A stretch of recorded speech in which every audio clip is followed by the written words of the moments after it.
Now recognize the ranking member of the full committee, Mr. Nadler, for his opening statement. Thank you, Mr. Chairman.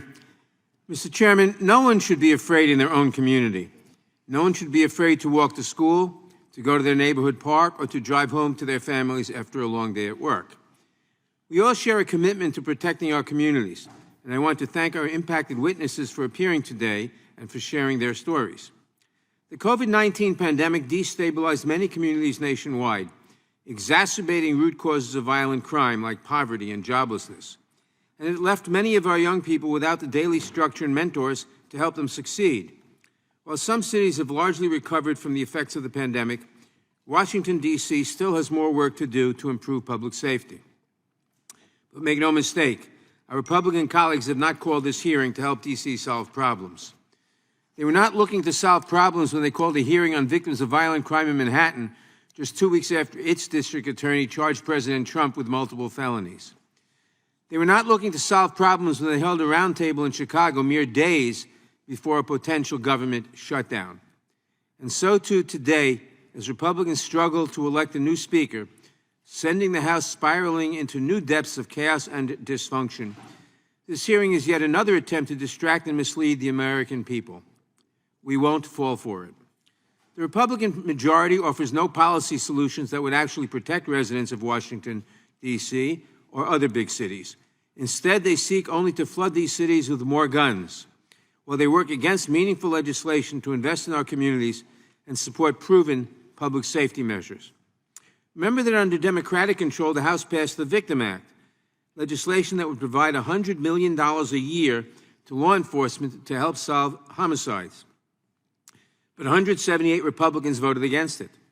That's 178 Republican members who opposed the bill to help prosecute murderers. 55 Republicans opposed the Invest to Protect Act, a bill that would have authorized $300 million in grants for law enforcement agencies with fewer than 125 officers.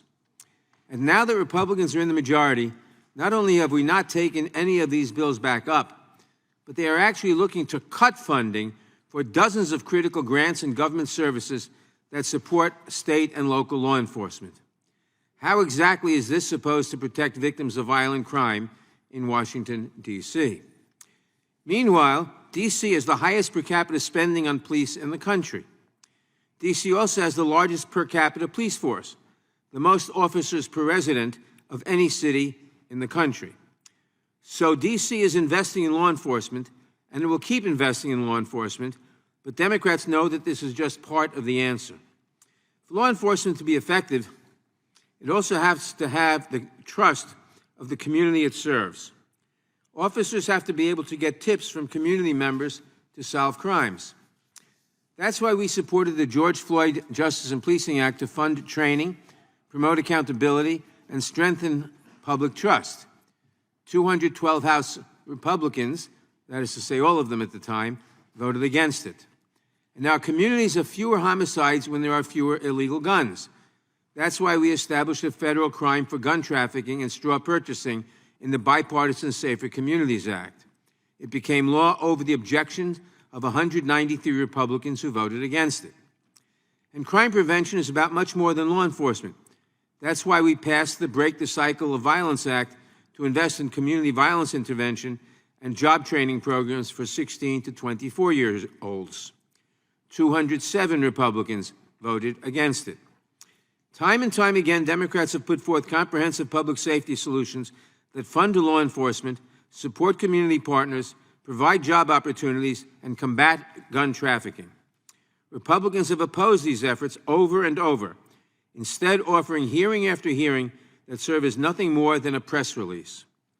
These political stunts are not a solution, but they are all Republicans have to offer.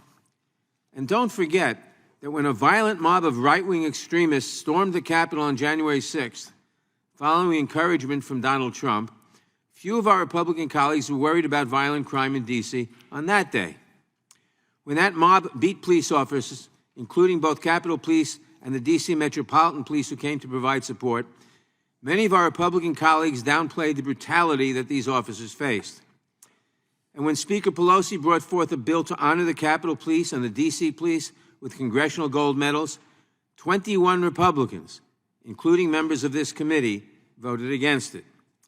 Finally, I wanted to address a statistic that came up in a different hearing that Republicans in the Oversight Committee held, which was also intended to beat up on D.C., and also came up in the chairman's opening statement this morning.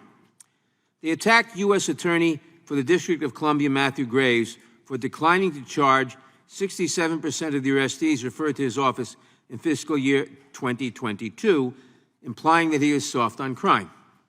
But what they didn't mention is that the rate of charges for the most serious violent crimes is much higher. In fact, it is 90%. Their misleading statistic also ignores the fact that some cases are not resulting in charges because there simply isn't enough evidence at the time of arrest to support a charge. The U.S. Attorney's Office continues to investigate these cases and may bring charges later, but those charges are not reflected in that misleading statistic. Further, some charges are not pursued because the victim simply does not want to press charges, and the government does not have enough evidence to proceed without the victim's testimony. In any case, the U.S. Attorney is a federal official, and if we want him to do more, we can give him more resources. But that would require real action from a Republican majority that cannot even manage the basic functions of government, and that appears more interested in defunding the FBI, the ATF, and other federal law enforcement agencies than in offering solutions to communities that need our help.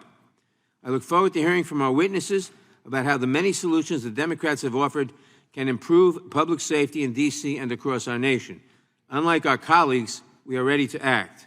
I yield back. Without objection, all other opening statements will be included in the record. I will now introduce today's witnesses. Detective Greg Pemberton, thank you for being here. Mr. Pemberton is a retired D.C. Metropolitan Police Department detective